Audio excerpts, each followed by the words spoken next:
They say in Umudara village, the wind does not just blow. It watches. And on the night Amora realized her neighbor had no reflection, the wind stopped breathing. The story begins where all dangerous stories begin quietly. Amora was not the kind of woman people feared. She was slender, soft-spoken, with a calm face that hid storms only she understood. Her skin glowed like polished mahogany under the sun, and her long braided hair was often tied with red thread, a symbol her late mother insisted would keep wandering eyes away. But her mother was gone now, and the protection was fading. Amora lived at the edge of Umudara, where the village thinned into forest. Her compound was simple but well-kept, clay walls etched with faded uli patterns, a bamboo fence, and a small shrine near the entrance where kola nuts and palm oil were offered to the ancestors every new moon. She respected tradition, but she did not fear spirits. Not until he came. His arrival made no sound. No footsteps. No greetings. No introduction. One evening, as the sky burned orange and purple, Amora returned from the stream balancing a clay pot on her head. The narrow path curved past an abandoned hut, a place children avoided and elders spoke of only in lowered voices. But that day, the hut was no longer abandoned. Fresh mud coated its walls. The broken door had been replaced. And standing beside it was a man. Tall. Unnaturally tall. His shoulders were broad, his posture straight, and his clothes, an immaculate white wrapper tied across his chest, seemed untouched by dust. His skin was dark, but it carried a strange sheen, as though light did not rest on it but slid away. Amora slowed. Their eyes met. His gaze was steady. Too steady. "You are new," she said carefully. He nodded once. Nothing more. No greeting. No name. Just silence. That night, Amora could not sleep. Not because of fear, but because of stillness. The usual chorus of crickets, frogs, and distant drums had vanished. Even the wind seemed to hold its breath. And then, footsteps. Soft. Measured. Circling her hut. She sat upright on her raffia mat, her heart beginning to race. "Who is there?" she called. No answer. Only the slow crunch of dry leaves under invisible feet.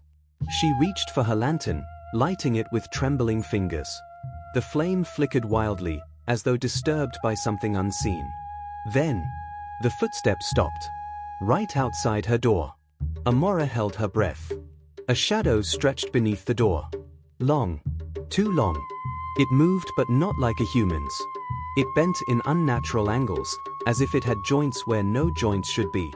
Then, just as suddenly, it vanished. The next morning, the village buzzed with whispers. "Have you seen him? They say he came before the rooster crowed." No one knows his people. Amora listened quietly as she bought vegetables from old Mama Ezin, whose eyes had seen more years than anyone could count. "Be careful, my child," Mama Ezin muttered, leaning closer. "Some strangers are not sent by men." Amora frowned. "What do you mean?" The old woman glanced around before lowering her voice. "There are spirits," she said, "who wear skin like cloth. They come when something has been forgotten or when something must be taken." Amora tried to laugh it off. Tried. But that evening, curiosity pulled her toward the man's compound. She told herself it was nothing. Just a neighbor. Just a man. But something deep inside her whispered otherwise. The compound was wrong. Too clean. Too still. Even the air felt heavier, pressing against her chest. She stepped closer, her bare feet silent on the earth. "Hello," she called. No answer. The door was slightly open. Just enough to invite.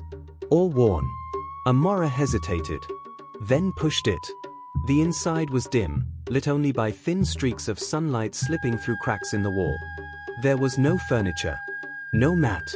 No cooking pot. Nothing. Except a mirror. Standing alone in the center of the room. Amora stepped closer. Her reflection stared back wide-eyed, tense, alive. But something felt off. The air shifted behind her. She turned. The man stood in the doorway. Watching. Silent. "You should not be here," he said. His voice was low, but it carried a strange echo, like it came from somewhere deeper than his chest. Amora swallowed. I came to greet you. He tilted his head slightly. People greet before they enter. There was no anger in his tone. Only observation. Amora turned back toward the mirror, trying to steady herself. And then, her blood froze. The mirror showed her reflection. The room. The doorway. But there was no man. She spun around. He was still there. Tall. Silent. Watching. Amora's voice trembled. Why don't you have a reflection? For a moment, the air thickened. The man's lips slowly curled into something that was not quite a smile. Because, he said softly, this is not my true face. The lantern in the corner went out. Darkness swallowed the room. Amora stumbled backward, her heart pounding wildly. Who are you? She demanded. The silence stretched. Then, you already know, he replied. The door slammed shut on its own. The room grew colder. And from the corners, shadows began to gather. Amora's breath hitched as she felt something brush past her leg. Then again. And again.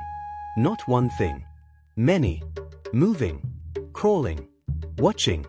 The man stepped forward. But now, his form flickered.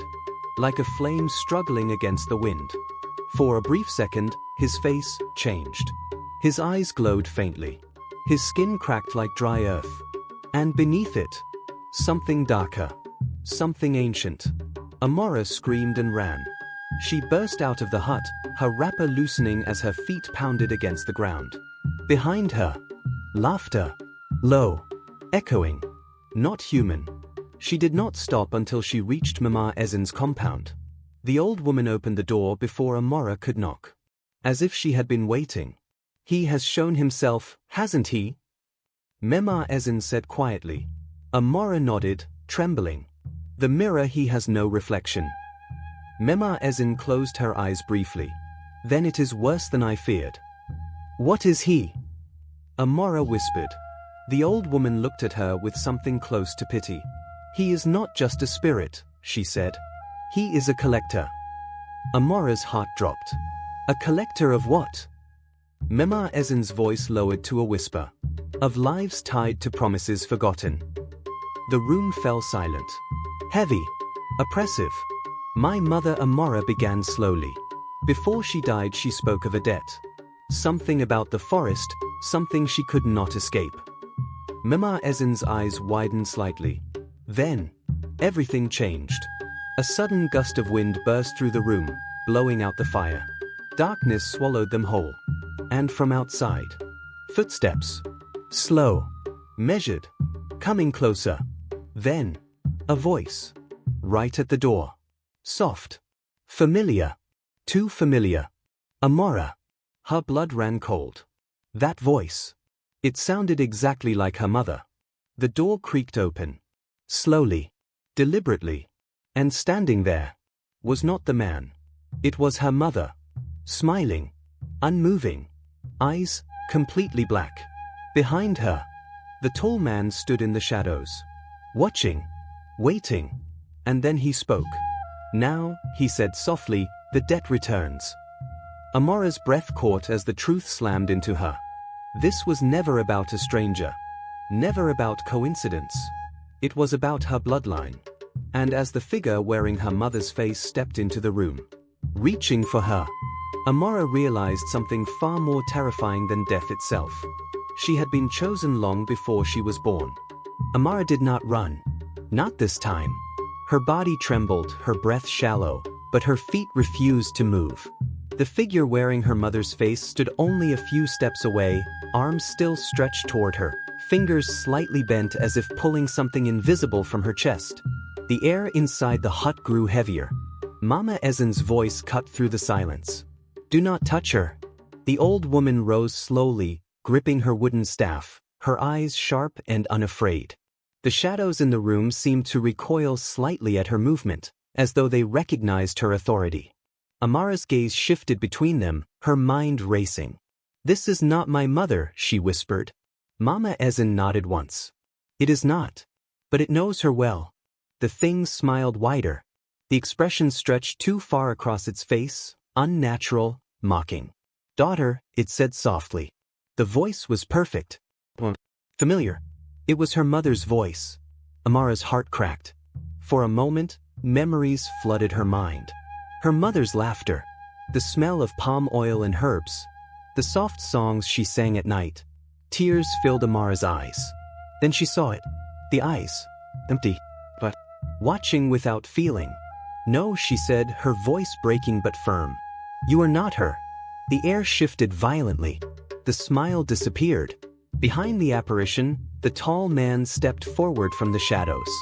His form flickered, less human now, more like something carved from darkness and memory. You are stronger than she was, he said. His voice no longer echoed softly. It vibrated through the room, pressing against the walls, sinking into the ground. Mama Ezen struck her staff against the floor. Leave this place. The man tilted his head slowly.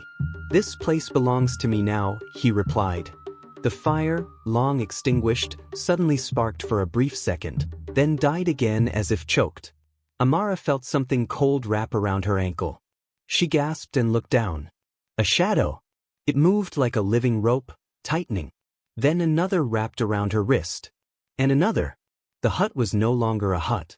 The walls seemed to stretch, breathing slowly, the space bending as if it were no longer part of the village. Mama Ezen began to chant. Ancient. Powerful. The air responded. The shadows hesitated. The man's eyes narrowed. She should not have taught you that, he said. Mama Ezen did not stop. Amara felt heat suddenly rise from her palm. She had almost forgotten it. Still clenched tightly in her hand, it began to glow faintly, pulsing like a heartbeat. The shadows gripping her loosened slightly. The man stepped closer. Give it to me. His voice was calm, but something inside it burned with urgency. Amara shook her head. The ground beneath her feet cracked. From within the cracks, whispers began to rise. Many voices, calling her name, calling her blood. Mama Ezen's chant grew louder.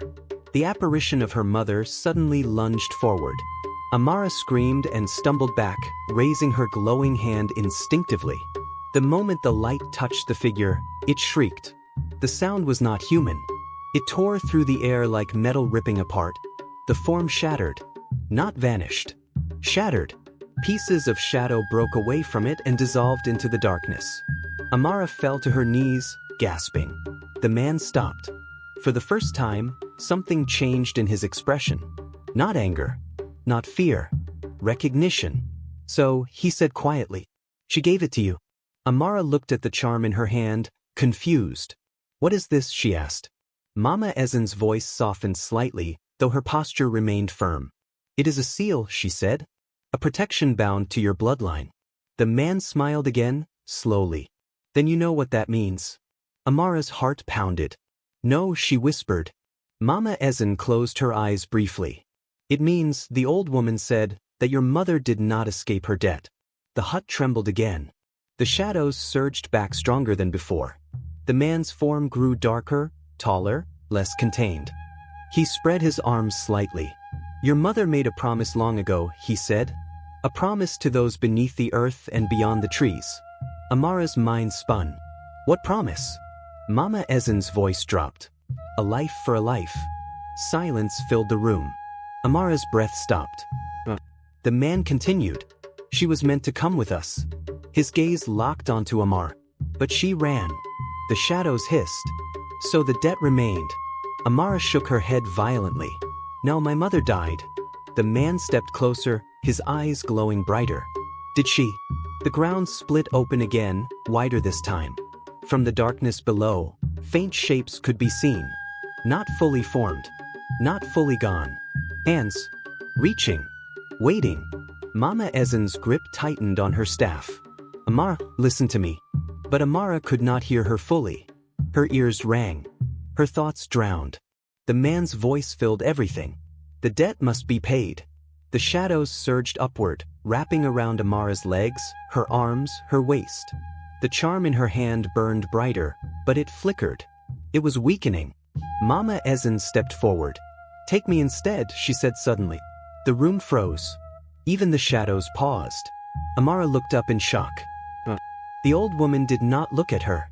Her eyes remained fixed on the man. I'm older, she said. My life is near its end. Take me. The man studied her. Silence stretched. Then he laughed. Endless. You misunderstand, he said. This is not about age.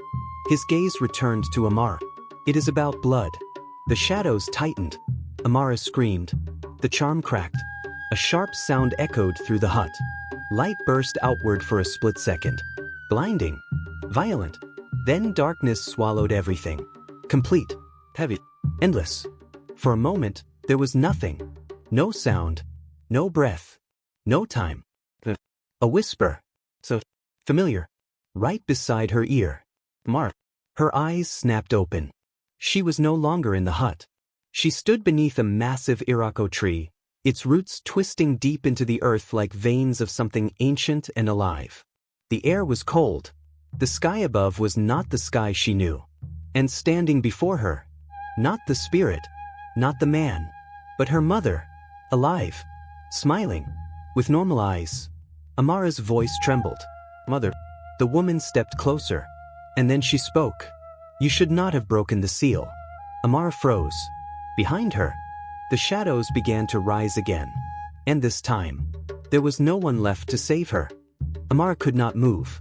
The sight before her felt like a dream that refused to break.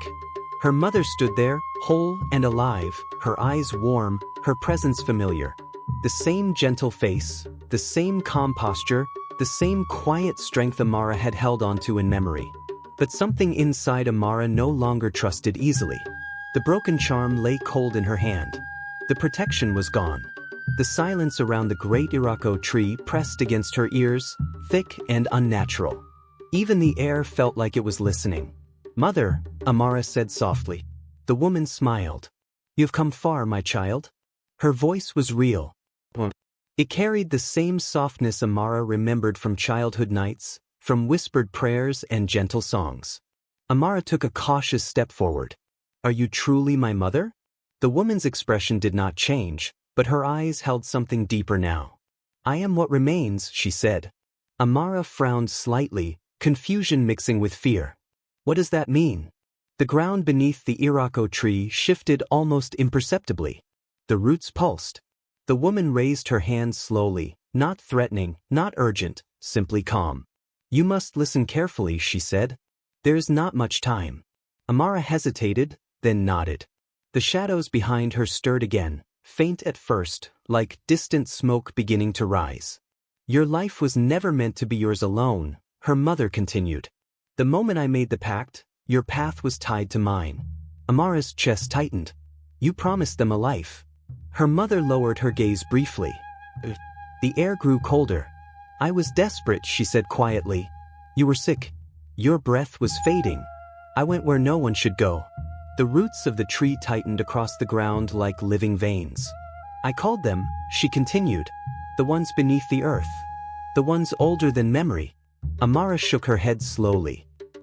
They answered, her mother said, but nothing they give is free. The shadows behind Amara rose higher now, stretching into long, thin forms. I was meant to go with them when the time came, her mother said. But when that moment arrived, I was afraid.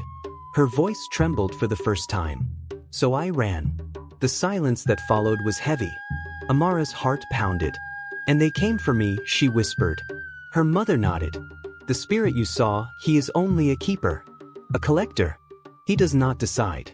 He only ensures the balance is kept. The wind that did not feel like wind brushed past Amara's skin. Why me? Amara asked, her voice breaking. Her mother stepped closer. Because the pact is bound by blood. The shadows behind Amara surged slightly, as if reacting to the truth.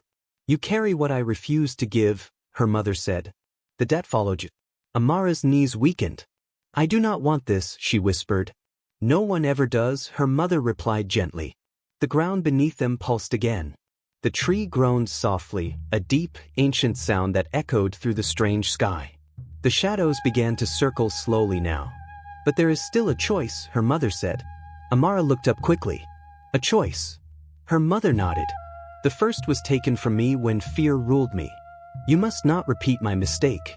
The shadows crept closer, their shapes forming hands, faces reaching forms. You can run, her mother continued, and the debt will follow again. It will take another, and another. It will never end. Amara's breath caught. Or, her mother said softly, you can end it. The words hung in the air. Her mother stepped even closer now, her presence warm, real, grounding. You must give willingly what was promised unwillingly. Amara stared at her. You mean? Her mother placed a hand gently on Amara's cheek. The shadows surged violently now, sensing the decision forming. The air thickened. The distant echo of that familiar voice returned, deep and ancient. The debt must be paid. Amara closed her eyes tightly.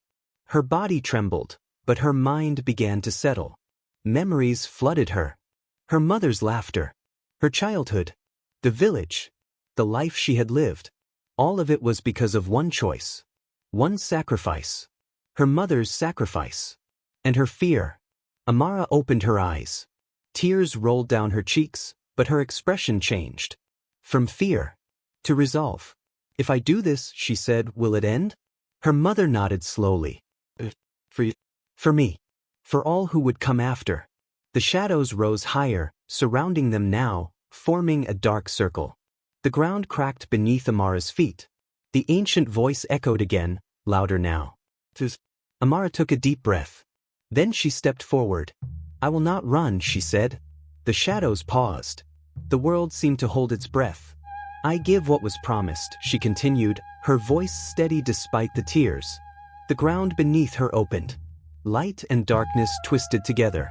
Her mother smiled, but this time it was different. Proud. Peaceful. You are stronger than I was, she said. Amara felt the pull begin. It was not violent. Not painful. Just inevitable. As if the earth itself was calling her home. The shadows wrapped around her gently now, no longer attacking, but guiding. Her vision began to fade. The last thing she saw was her mother's face. And for the first time since she appeared, it was truly at peace. Then everything went still. The darkness swallowed her completely. Silence. Endless. A soft breeze. Morning light. Birds singing. The village. Life continued. But something had changed. At the edge of the village, near the path where the mysterious neighbor once lived, the air felt lighter. The hut that once stood there was gone. In its place stood a small young tree, its leaves fresh and green. Villagers passing by would sometimes pause. They could not explain it, but they felt calm there. And on certain mornings, when the sun rose just right, two faint silhouettes could be seen beneath the tree. A woman, and a younger one beside her. Standing together. Watching. Guarding. At peace. Dear friends, lovers of stories, hit subscribe button right now and join us here on Telltale Stories TV.